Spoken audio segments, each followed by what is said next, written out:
This poem starts at the end of spring. It still hasn't hit 100 in Sacramento, so at least you know God still listens to someone's prayers. Summer is around the corner, sun starts setting a little slower. You could stay out late enough to soak in the silver of the moonlight. If you like that hopeless romantic shit. That you meet me, I meet you, one of us forgets how to smile type shit. Walt Whitman mouthfuls when the wine hit just right and we kiss type shit. Imagine the kind of love that can bring people back from the summer's around the corner. Your bones feel heavy as the weather gets warmer, names grow sour as the liquor gets stronger.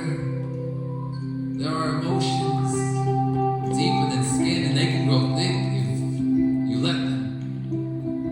Love poetry is always better with a little ugly, just enough blood and truth too.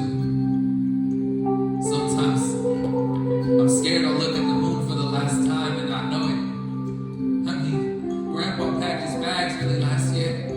He never got a chance to wake up next to my grandmother again, and I watched my father forget how to breathe, lungs caving air, compressing into anything but words.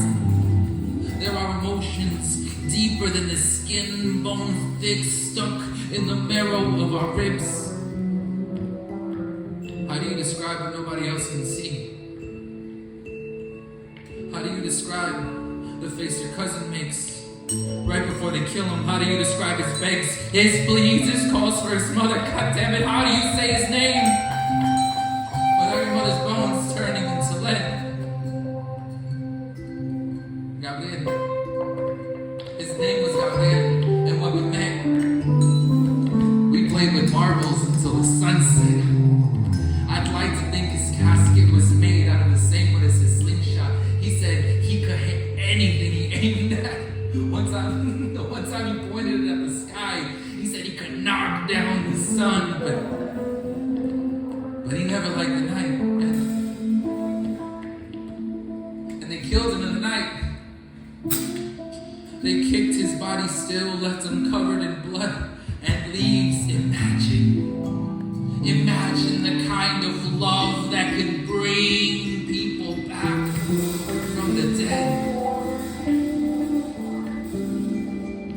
And I only met you once. From the moment we met, we bonded. We were bonded. The night after you got killed, I was getting ready to perform. And I didn't believe it, but I made a decision that day that you would always live in my work. You know, I used to think of death as a hitman, hiding in the shadows, just waiting for someone to want to live a little too much, to love a little too boldly, to speak a little too kindly. I thought death carried a Glock with a silencer, taking because he could, because he wanted to remind us about the hollows in our ribcage and the sockets behind our eyes. Because he wanted to remind us that all things have ends and we are nothing of an exception to his rules. So I thought death was cool. But imagine being the one to have to split spirit and body, to walk into a room knowing what happens when you peel bodies into corpses.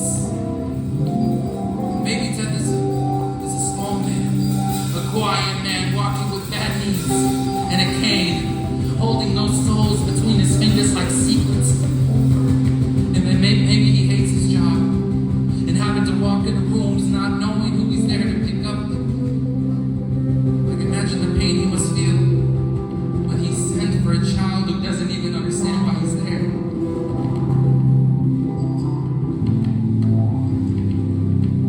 I imagine he talks to them softly, taking their heads into the paleness of his arms, holding them like photographs, just trying to memorize the look on their faces before they go blank. I imagine he hates me and having to walk with a sack on his back, picking for the bodies of flowers, just trying not to stare too long.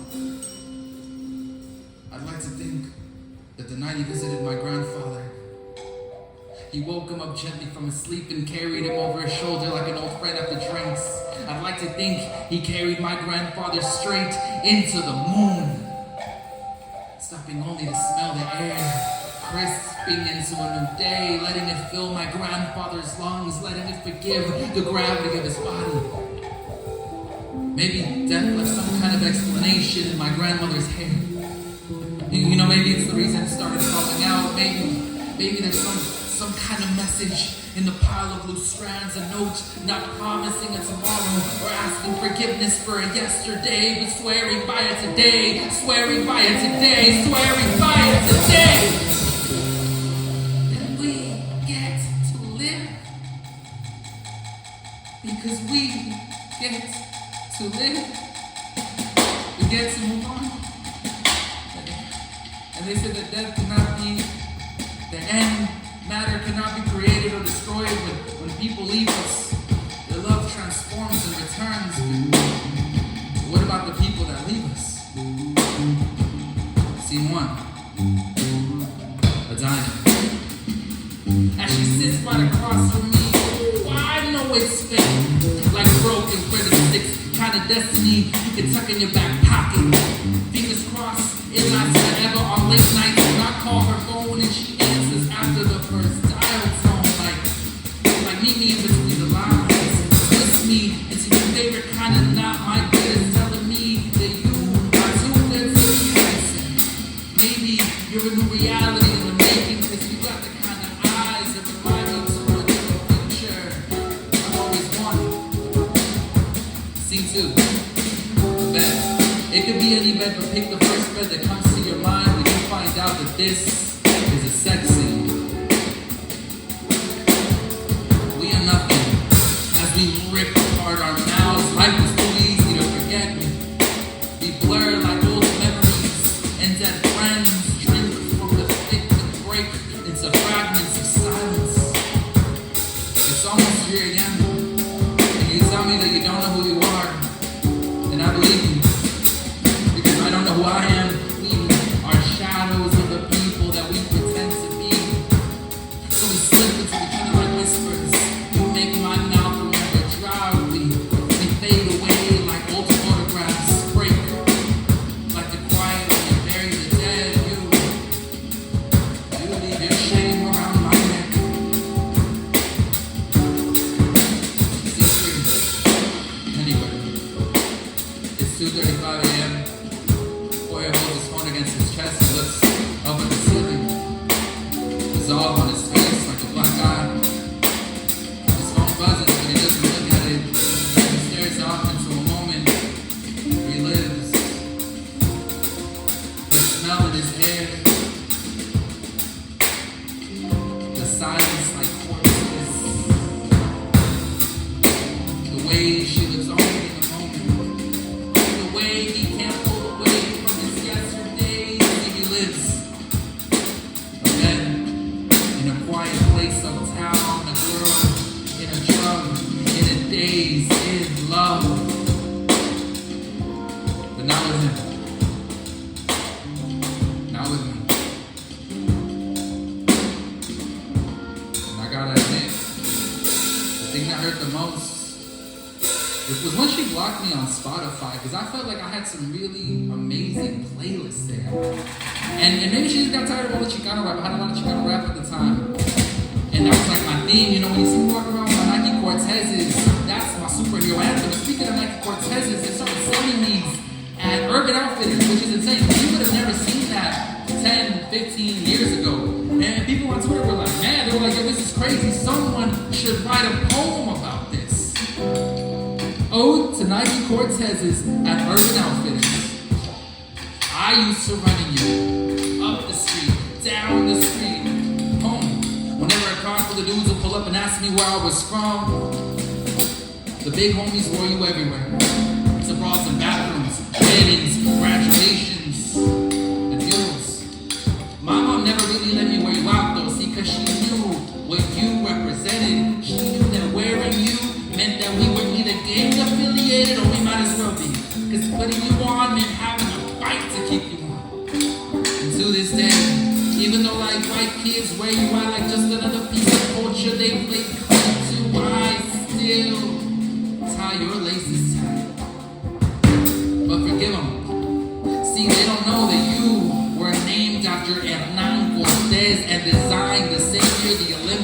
gonna be held in Mexico.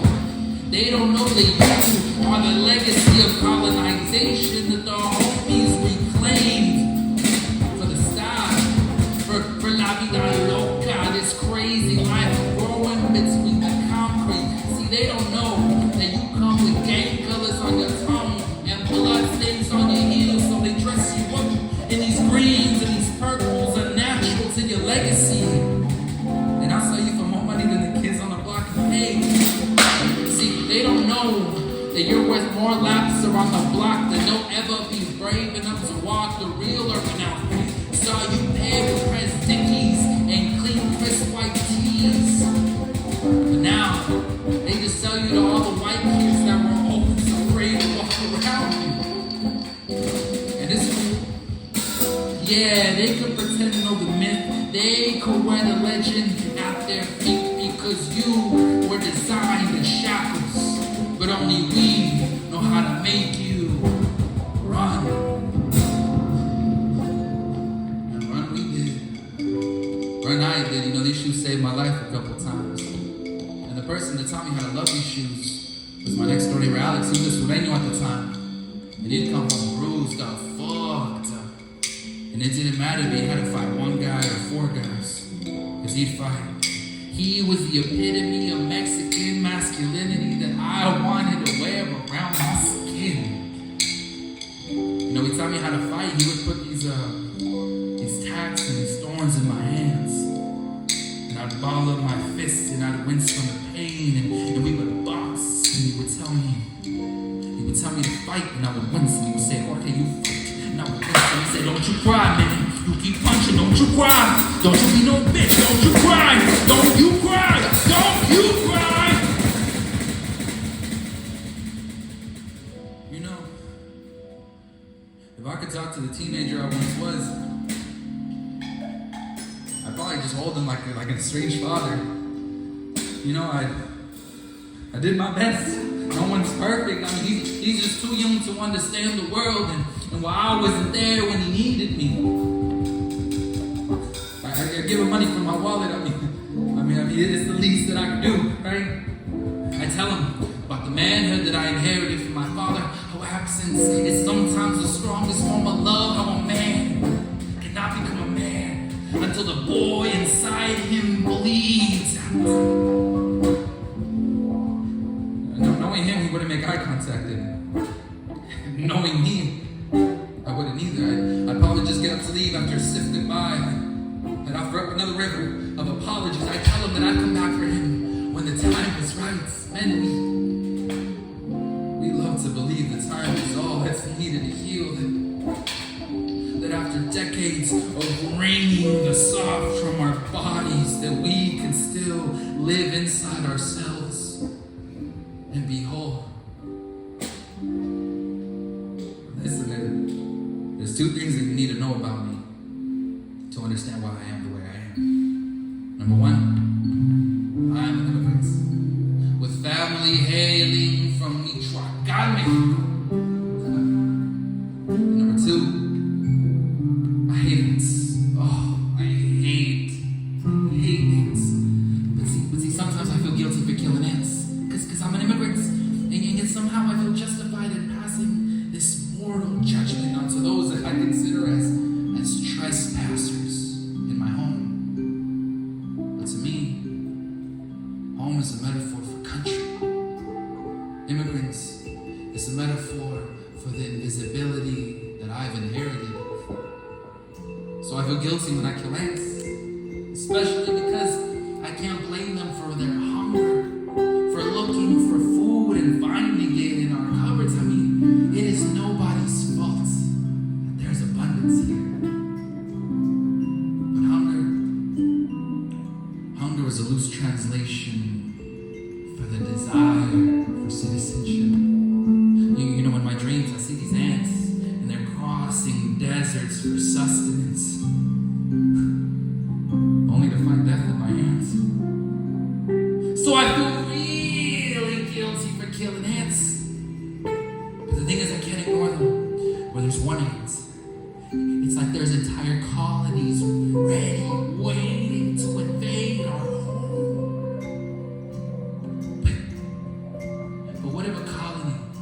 is really just a metaphor for the way my cousins and I fit perfectly together in one bed. But I have to kill them. I have to. If I let them stay, they're only going to spread, so I murder them instead. And isn't that the way the world is? Just because we wait in line to eat, it doesn't mean that we'll actually get to. And yet, eating is a sacred act that our ancestors sacrificed for. To fill our bellies with food is how we survive our mortality long enough to pass down our history. But just because we wait in line to eat, it doesn't mean that we'll actually get to. I mean, I remember waiting in these long lines to get WIC food stamps from my mom. But all of the new cereals we got to buy. The ants that noticed and got to them before I could. You know what? Even back then, I could never blame those ants for being tired of our poverty and rejoicing in something new. Poverty is the word that I use to describe the lack of sugar variety in our cereal boxes at home. You know, I can still remember the first time my dad brought home frosted flakes instead of those nasty, pathetic cornflakes. So I don't blame those ants for wanting to hoard in our cereal, even if it means dying in my home, you know. Even though they creep in, I mean, I still gotta kill them, and some I drown, some I stomp on, some I allow to escape. It's my own form of mercy, and mercy is a metaphor for silence. It's the way that we can tell the difference between the foolish and the ones who get to stay and live. But no matter how many ants I kill, they always come back in more numbers. I mean, no matter how many ants I kill, they always come back looking for food. No matter how many of their relatives have found nothing but death. And it makes me think that maybe what makes a colony it's this refusal to die completely. And that can only be a metaphor for itself. The food is still sacred. A colony is still all of my cousins piled up in one bed, laughing instead of sleeping. So I don't blame the ants for wanting to survive their winters, even if it means dying in my boots. I don't blame them for how they live. I even pray for them as they die. I pray that their next lives are filled with less mercy and more sovereignty. I pray that we never cross paths again, and if we do, I just hope that they can show me the same kindness. Sovereignty is a dream I inherited from my father. It's his birthday today, and it needs no explanation. Prayers are the way that we remember the dead. It's the way we show them that we still remember who they were, even after they left